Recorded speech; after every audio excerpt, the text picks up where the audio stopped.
Today, we're excited about this episode. Today, we are talking about little things that have made huge impact and difference in our marriage.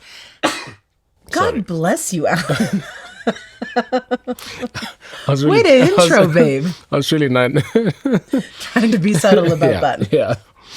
Little things that have had big impact. Yeah.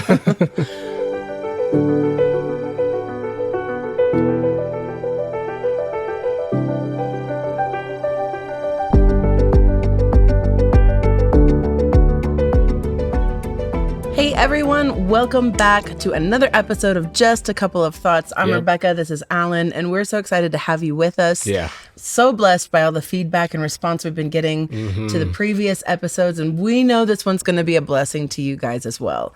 Today, Allan, even before I intro today, let me explain for those who are watching. Yeah, that might be a good for those of you who are watching on YouTube. The henna, we had this done last week because over the weekend, we were best couple for some dear friends of ours who got married. And our beautiful bride she's from the Burji tribe. So this was part of the adornment for the bridesmaids. It's so lovely. It's so pretty. It's so beautiful. Yeah. We had such a great weekend celebrating them, great services in church. But anyway, I just thought to explain just the random fanciness that you might be seeing. Beauty situation. Yeah. One of the revelations that Allan and I have is that big doors swing on little hinges. Yeah. So it's really the little things that open the door to the big things, the big spaces, the big rooms. So we're excited to share that with you guys today. Just little habits. This is going to be super practical. Also, just a disclaimer, this is going to be more than just a couple of thoughts. Yes. This is going to be just a few thoughts. Just a many. Just a many things that we do. Really practical things that have just made a huge impact and a huge difference in our marriage. Yeah. Well, let's just go straight into it. Let's kick it off, baby. The first thing is it's spiritual. Spirit. But it's very important. And we want to start with it. And that's praying together every day. Yes. I know we touched on this in the first episode, but it still is such a crucial thing. It's very spiritual, and it's okay. And it's very important. And that's why we've begun with it. Yeah. For sure. We were in a marriage conference years ago with Pastor Craig Groeschel, and his wife, and they were talking about praying together every day. And they said something that we've applied. They said, keep it short, keep it simple. And if you miss one day, don't miss two. Yeah. And so Allan and I are not the couple that does quiet time together. We did try at the beginning of our marriage, and didn't quite work as we had thought it would. It's just for us, it didn't work well because we don't do it the same way. We don't do it even at the same time of day. Necessarily. So we would try and have this great prayer time and study of the word together time, and it never really flowed well for us. But when we still love to start every morning with prayer because, like Allan said, it just unites us, sets our focus for the day, but we really do keep it short. Like when we say keep it short, we rarely pray longer than 2-3 minutes, but this is our morning prayer for the day that we pray together. There'll be many times like when we're in the car or when we're together in other circumstances where there's an unction to pray, there's a need to pray. Or that prolonged time of prayer. Or there'll be times where we have the time and we'll not maybe spend a much longer time than 2 or 3 minutes in prayer. But we're talking about the daily, every day before that. It's usually in bed in the morning when whoever the last person to wake up has woken up. And we just join together and just pray for a few minutes over that day. That's been a huge thing for us. Huge. Another thing that we do with that, which is really, really special, is Allan anoints me with oil pretty much every day. Not every single day. We try to. Definitely on the days I'm going to minister, we're going to minister for sure on those days. But even on rest days, a lot of times, Allan will just speak the blessing of the Lord over me. Again, this does not take long. It's not a huge production. It's just when we say the morning prayer, he has a little vial of oil that he keeps by his bed and he uses to anoint me in the morning. Also, whenever either of us is unwell or just any of those moments. But it's just super special for me, especially as a wife. I feel covered in such a significant way. And he'll literally just get a little oil, put it on my forehead, and just speak a blessing of the Lord over me for that day. And it's so precious. It has been such a difference maker in our marriage. The praying together, anointing. I mean, Allan already has committed that if and when the Lord blesses us with children, this is what he wants to do with our children as well. It's just every day, just anoint them with oil, speak the blessing of the Lord over them every day. So that's super precious to me, and very, very, it's just been it sets the tone for every day. It does. Right. It's been awesome. Yeah.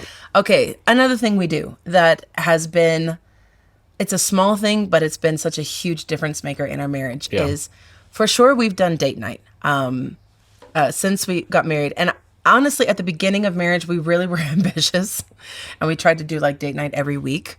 And that did not work well for us, for our budget, for timing, scheduling. Yeah. Every couple is a little bit different, but we definitely wanted to prioritize pursuit, you know, that we still are pursuing one another, having fun, being romantic. But this is something after a few years I really realized is that our date nights would either most often turn into tense moments because we'd be needing to discuss a lot of life that's happening that we're just not having the time to discuss, or we're planning for things that are coming, or we're reviewing things that maybe didn't go well in the last month, because we've really kind of settled down to date night is once a month for us.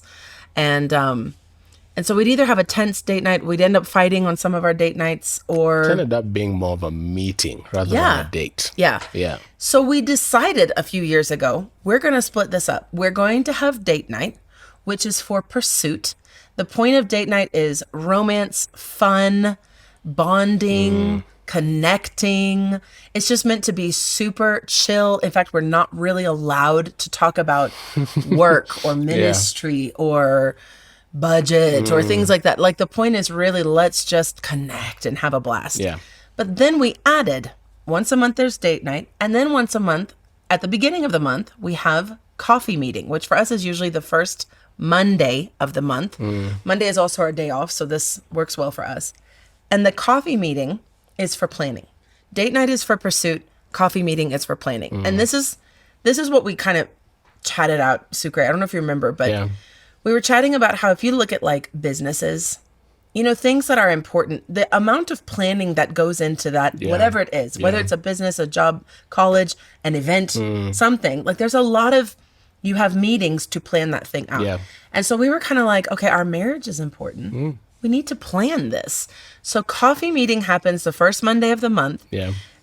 Usually our coffee meetings are actually like in a coffee house somewhere, but sometimes they're at home with coffee because we don't have the budget that month for an outside. For an outing.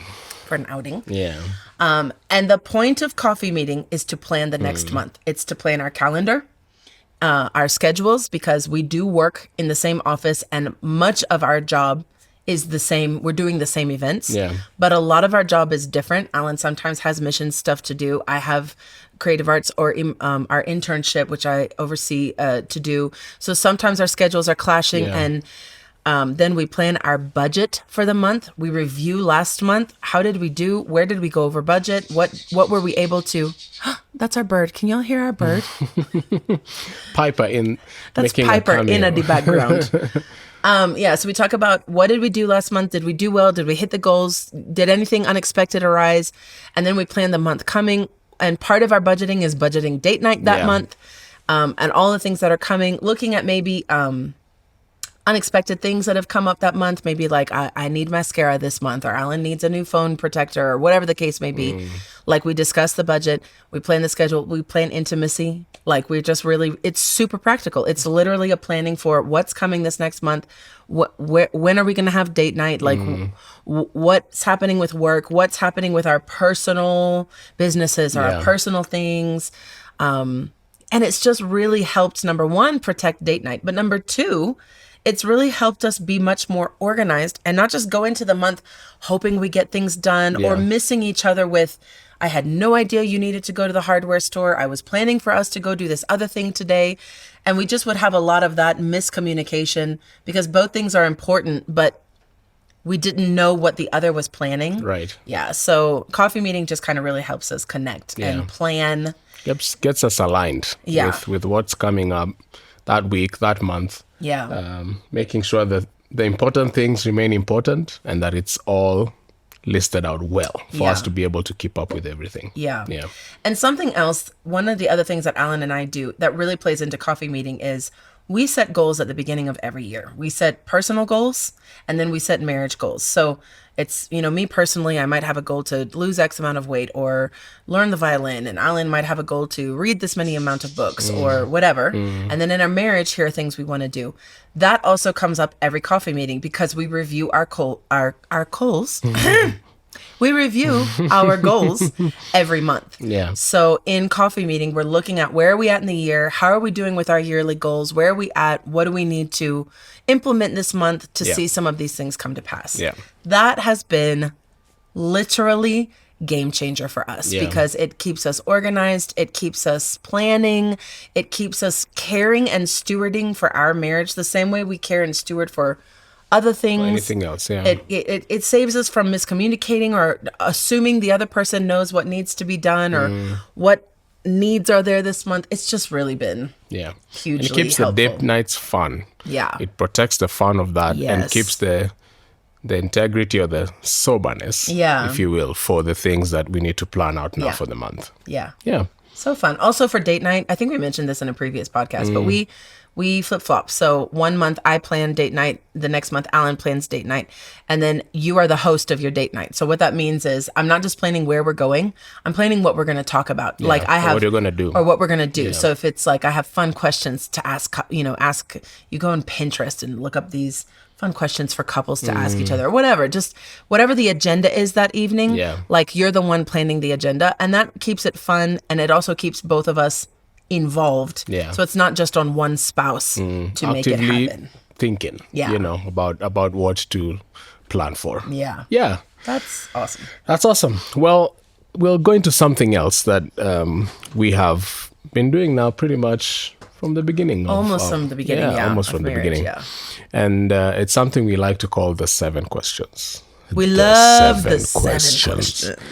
And what these questions do is they just help us touch base, connect with one another. It's a weekly check-in. Yes, once a week. Usually for us, again, we do it on our day off. The perfect time because we have enough time to plan for it, but also it's at the beginning of the week. So we're able to look back on the previous week, talk through, see what's coming up the coming week. And I'll just go straight into it. The first question in that set of questions is, what was a high from the past week? Yeah. A highlight, something exciting that happened. Something special. Yeah, something that special. stood out to you. Yeah. That's the nature of that question. The second one is, what was a low from the past week? Something that was discouraging or disheartening. Distracting. Difficult. Yeah. Hey, all the D words. All the D a low moment from the previous week. The next question is, what is a rhema or something God spoke to you that past week? Yeah. This one is important because like we said, for us, we've not found it effective to do Bible study together. But it's still important to know, what is God telling you? So this question helps every week, each of us just kind of hear, where are you at? Like, what is the Lord telling you? What is the Lord speaking to you? And there are definitely times through the week I'll share with Allan, or Baby will share with me on, just, hey, I read this morning. This, really stood out to me. So it's not that this is the only time, but in case, especially, it's been a crazy busy week, or we've just kind of been like ships passing in the night, where it's crazy, babe, that you can live in the same house, sleep in the same bed, and yet not have an idea. Well, not have an idea, but have a good scope of what the other person is thinking or going through. Like, you can just miss each other. It never ceases to amaze me. But that's why this question for us is really good, because it just keeps us connected to what God is telling the other person, and just keeps us open and sharing and where we're at. And for Allan and I, because we both work for the church, we're both in leadership, and so there's a constant getting the word for others, getting the word for the team, getting the word for the church, getting the word for your small group or the people you're mentoring. Yeah. And this also just keeps us accountable to, okay, but what is God telling you? Yeah. Like, where are you at in your walk with the Lord? And you're hearing from God, not just because I'm there when I hear you sharing in small group or in meetings, what God's put in your heart. And it's awesome and it's good. Yeah. But a lot of times we can conflate, is that the right word? Working for God with working with God. And, getting the word for others can often, I've found in my own life, take the place of getting the word for myself. Like, God, this is not for my team or the people I'm leading. This is for me. What are you telling me as Rebekah, as an individual? And then being able to keep you a part of that and keep you abreast of that. So it's very important for us. Yeah, for sure. And the next question is, what has been on your mind a lot? Yeah. A dream, a desire, a worry, a concern even. Yeah. So this past week, what's really been forefront in your mind? Right. Yeah. Yeah. Just being able, again, like you said, being able to touch base on, a lot may have happened in that week. We didn't have time to sit down and really hash it out or share. Yeah. Connect in that way. So we're able to now touch base on, hey, as the week has gone on or in this season of time, is this something that's still on your mind or is this something new that's in your mind? Yeah. That you're believing for, you're trusting God for, you're planning for, maybe. You want. Just what's been on your mind lately? Like, just what have you been thinking about the past week? Yeah. Just being able to dwell on that for a bit. And then another question is, what is one specific thing I can do to bless you this coming week? This can be very practical in many cases. Yeah. In many cases, some stuff around the house or while at work, getting an errand done somewhere. Yeah. Just one specific thing, not to make it too broad to where as the week goes on, as life goes on, it can either be forgotten or becomes a lot to, what's the word? To accomplish. Yeah. Yeah. And I think I love this question because it helps me not miss the mark. Yeah. In trying to bless you. Right. Because I think a lot of times it's the heart and the intention is right. And yet it just makes it so much easier when it's like, here's what you can do. Yeah. A lot of times it is practical. Sometimes for me, I just know the season I'm in, or I know what's coming this week. And it's like, babe, if you could just kick it into high gear when it comes to the cuddles this week. Like, I just need some extra cuddling or, be close. Be close. Or, sometimes it's remind me. There was one time I remember I asked you and you were like, babe, please check with me every day if I've gotten this thing done. Because it was something that it was like, I can't afford to. I need to get this thing done this week. Yeah. Please help me make sure, stay on me about this. Yeah. So it's just a way to help us not miss the mark in, I want to be a blessing to you, but I could be completely in left field with what I think is blessing you. And it's like, actually, this would really be a blessing. And then it just makes you feel good when I've done something so specific that's been spelled out very clearly would be a blessing. Yeah. It's really, I love it. Yeah, it's a good question. And very connected to that, the next one is, how can I specifically be praying for you this week? Yeah. I love this one too. Having had the coffee meeting especially, as time has gone on, as the week or the month rather has gone on, being able to ask the other person, what's in front of you this week? Let me keep it in front of me. Let me be praying for you. Yeah. Or something may have come up between that last time we had the time to connect on what the schedule looks like. Yeah. And it's pressing now and it needs attention. Yeah. So taking time to connect where that's concerned. Yeah. Yeah. For sure. And it just, like I said before, it helps us not miss the mark. Yeah. Because obviously we're praying for one another every day. Right? Yes. Yes. Yes. But this again helps you just really hone in the prayer on this is what he wants prayer for, and so when I come before the Lord on behalf of my husband or standing in the gap for my husband, it helps me now just hit the nail right on the head on this is what he's asked for me to unite my faith with his, unite my expectation with his, to press in with him along this thing and vice versa. So I feel like it makes the prayer so much more effectual. Yeah. And it just keeps you so connected with what's going on, what's in their heart, what are they praying for, what do they want help praying for, in agreement with. So it makes it so much more effective. In a specific way. Yeah. And I believe this is the last one. Question, yeah. This is what the question is. Is there anything that has gone unsaid that needs to be said? Perhaps a conviction, a confession, an apology, or unresolved hurts or discussions. Yeah. So this is really to open up the floor for vulnerability. Yeah. And, just share what may have come up in the course of the week that needs some extra attention, some more time. Yeah. Something that maybe happened during the week that either of us needs to apologize for. Really take time to find out how our actions or words made the other person feel. Something that maybe took place that was not shared in the course of the week. Or maybe, just a discussion that needs time. Yeah. Yeah. And I think one of the things we've tried from the beginning is, as much as is possible, deal with things when they happen. Yeah.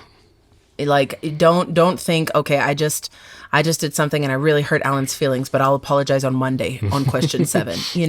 Like, if I can deal with it now, I need to, and I should, and that's ideal. Yeah. But ideal doesn't always happen. Sometimes, we're about to go into a meeting. Ministry needs to happen. Yeah.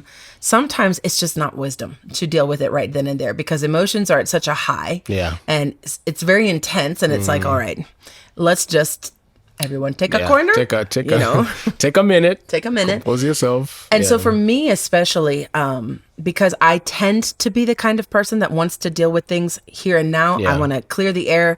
I don't like carrying things. I don't want to carry it to tomorrow. I'm just not that way.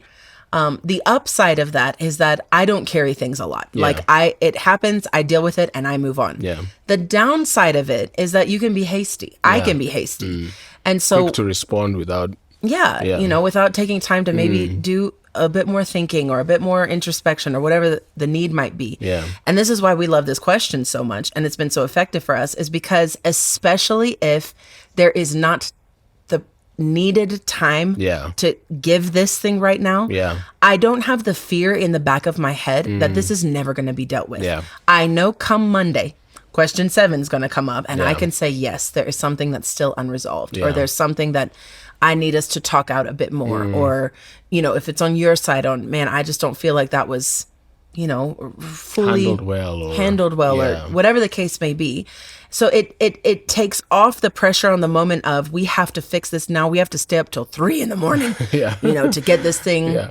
Or before midnight, that before the sun goes down upon our wrath. Yeah, it kind of takes the pressure off on, yes, I'm going to do whatever I can do now to make this right. But I also have the relief of knowing if we need to give this more time, there will be the time to give it. Yeah. So I don't designated time. Yeah. So I don't have to, because especially as a couple that serves together, a lot of times you've got to get into ministry right now. Yeah. And you can't sit in the parking lot for 30 minutes to hash this out. Yeah. So it gives us the ability to just look at each other and say, hey, we are going to. This is important. Yeah. We're going to give it the time and the attention it deserves. For right now, we got to go in and give God a worthy offering or, take leadership or do whatever it is we're needing to do. But it frees us to be able to commit to one another. We both know we'll give this the and, time. And deal with this. It's been super helpful. Yeah. And as a bonus, but also a nice conclusion, loving way to conclude that session of going through the questions is we thank one another for something that the other person did that blessed them that past week. Yeah. So again, could be something small. Yeah. As taking cups to the kitchen, or side eyes in submission. It can be something big, can be something small, but it's just a nice way to resolve it and leave things in a very positive light. Especially if some things that were heavy were discussed in the last question. And honestly, these 7 questions have just been so good for us because it helps us stay connected. It helps us stay checking in. It helps us stay up to date with where the other one is at. A good rhythm of where everyone is. Yeah. Between the two of us was Yeah. going. Yeah. Okay, something else we do, Sucre. This one we just started maybe a year or two ago. Yeah. Is we've started rating one another on the fruits of the Holy Spirit. Now, let me explain this because it sounds judgy. Give a caveat. Yeah. But I remember hearing someone say, you know, all of us as humans, we only experience life behind our eyes. In other words, I only see from my perspective, and I am filtering everything through what I think and how I feel. Yeah. And obviously all of us are having that similar experience of you're only experiencing life from inside yourself. Yeah. What that means is you don't know what it's like to experience you from the other side. Mm-hmm. I don't know what it's like to experience me. I don't know what it's like to be on the other side of me. Yeah. I only know what it's like to be behind my eyes and seeing it from this perspective. Yeah. And that was such a key thought to me because it was like, do I have the bravery to go ask, what is the experience of me? And nobody has the most accurate experience of you like your spouse. Yeah. Even though everyone has a legit experience of you, your spouse probably has the most experience of you. Yeah. And so one of the things that we do is we go through the fruits of the Holy Spirit and we ask one another to rate each other. Yeah. 1 to 10. 1 is really bad and 10 is excellent. And so literally it's just once a week I'll just be like, all right, Allan, love. And Allan will rate me. What would you rate me this past week, Sucre? For real. What would you rate me on love? That's a good 9. Hey! Is that for the podcast? No. Okay, we'll leave it at that. Let's not go through... No one will ever. I'm just Let's kidding. not go through patience and gentleness. But it would be something like that. Now, here's the thing that we do. You're not allowed to argue with the person's rating. Yeah. You can't start defending. So if I was to say, Allan, rate me on patience, and Allan was to say, okay, this past week it's a 5. I can't be like, Aki, babe, in the way I feel like I've been so patient, babe, in the way you've frustrated me this week. And you know, if you had done XYZ, maybe I would have been at a 7. Like, you can't respond to what they're telling you is, this has been my experience of you the past week. Yeah. And each of us, when it's our turn to hear our rating, you just got to listen and just be like, now why we love this is because, number one, often I'm encouraged by this. Like now how you've just said 9, whether that was for the podcast or not. Like sometimes I'm like, wow, that's better than I thought it was going to be. So that's encouraging to know, okay, I still was able to pull this one out and do a good job on this. But if I get a 6 or a 5 or a lower, help us, Lord, then what it does is it makes me very aware of that in the coming week, that this is an area I really need to put focus on in the coming week. I really need to put focus on gentleness, or I really need to put focus on self-control because I'm doing good in the other areas. And it always varies. And again, this is something, honestly, y'all, we do this with grace. This is not a time... I have never experienced feeling like Allan is just rating me low because he's mad at me. And I think you'll get a pretty good idea, even as you're going through them on, okay, I can see that. Or like it's you true. say, you'd rather be pleasantly surprised than... Yeah, but usually the lower ratings, you're kind of like, I knew that was coming. And it just keeps you conscious in the week to come on is the experience my spouse is having with me. Yeah. Good. And am I staying likable? And is this pleasant? And am I being someone that, is showing the fruit that the Spirit's at work in my life to my spouse? That's been a really big one. For sure. Yeah. You want to share the next one, Sukes? Yeah. One other thing is we have access to everything. To everything. It's true. There's no other way to say it. We're talking about, social media. We're talking about our phones. Anything that has a password, really. Yeah. And just positioning ourselves to not have a hidden battlefield. Yeah, that's so Or good. a hidden fight. Yeah.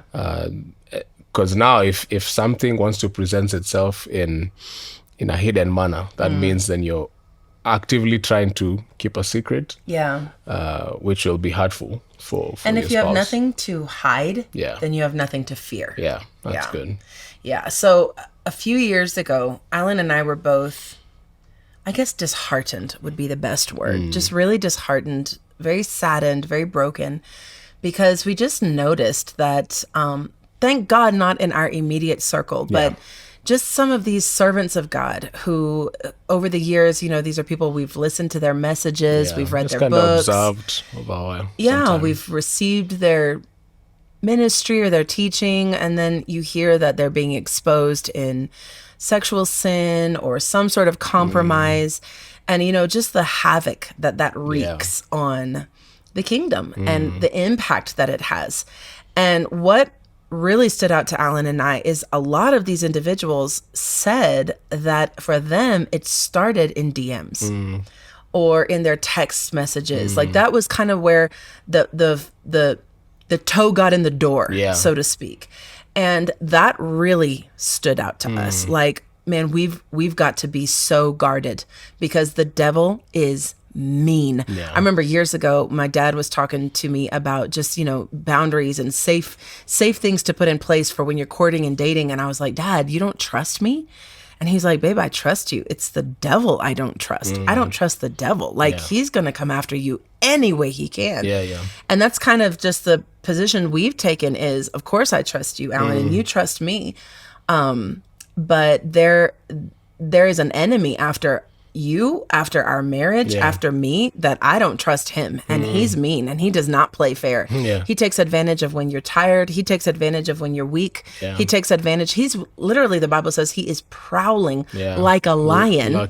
He's lurking. He's stalking. A lion, when they stalk their prey, they're waiting for the moment of distraction or the moment of isolation that it's like, this is the opportune time to pounce. And so at that point is when, we just decided we're going to become radical in openness. And it's not with everybody, but with one another. There is no part of my life that Allan does not have access to.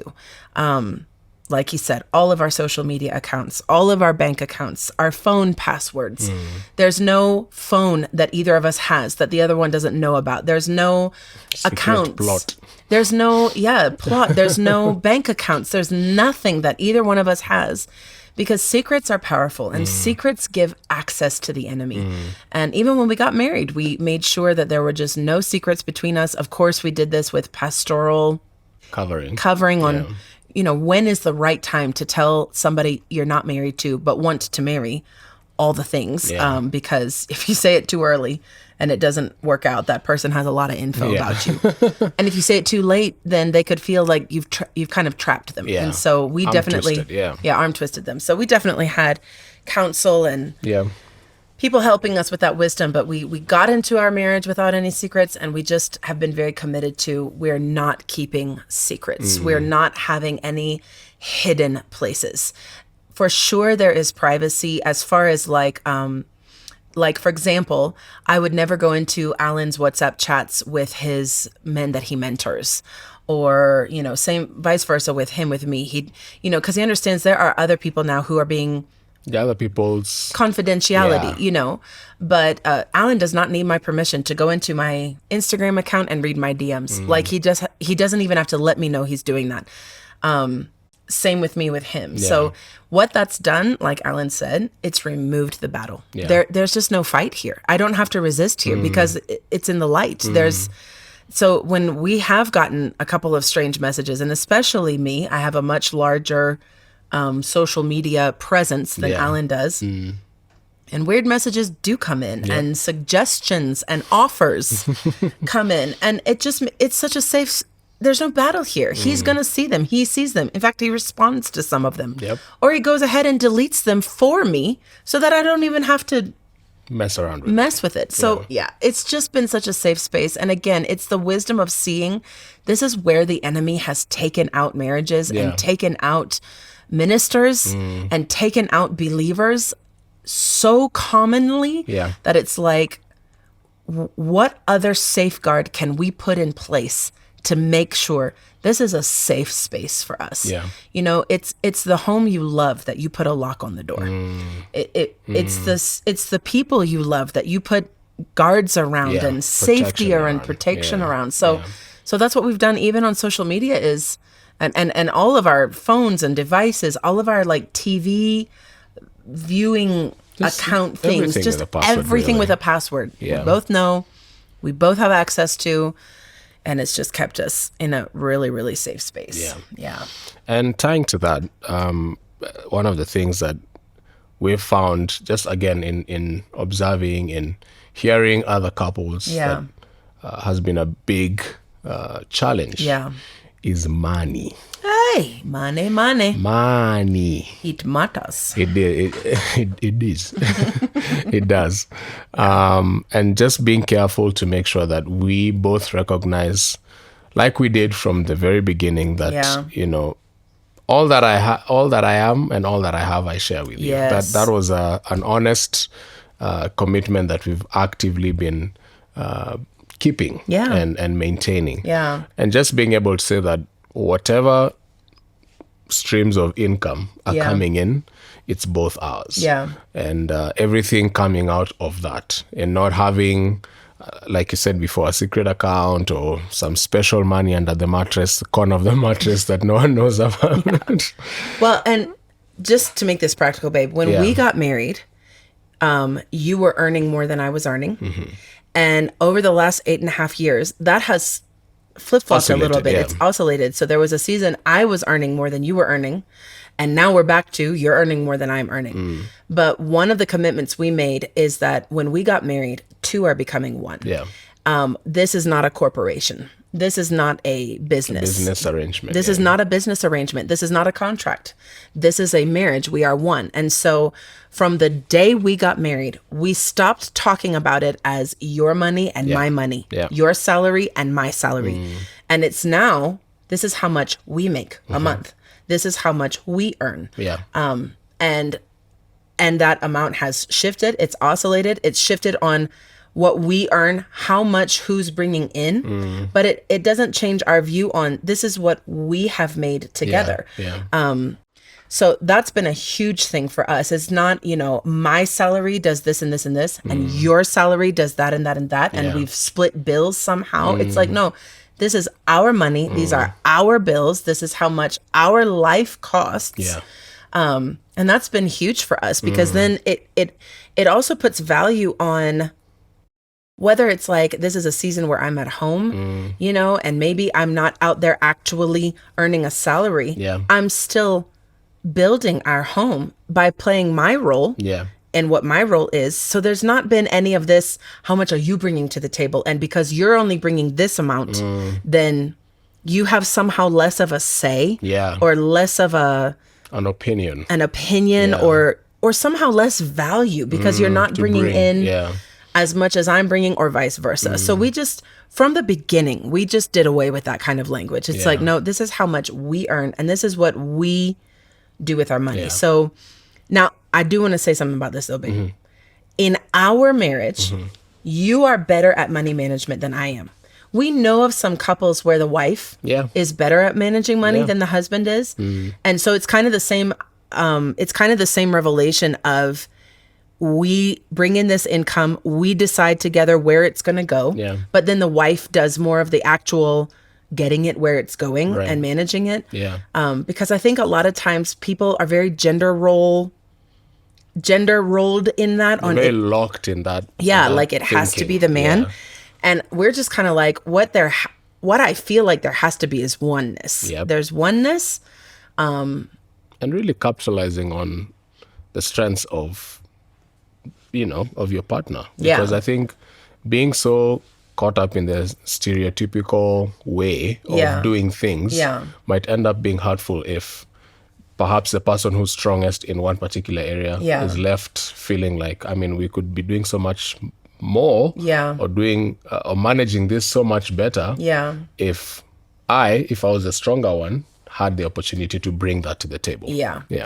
So for us, it does happen to match our genders in that stereotypical way that Allan is just so much more gifted and loves it. And so, but we are one. He's not doing things with our money that I don't know he's doing.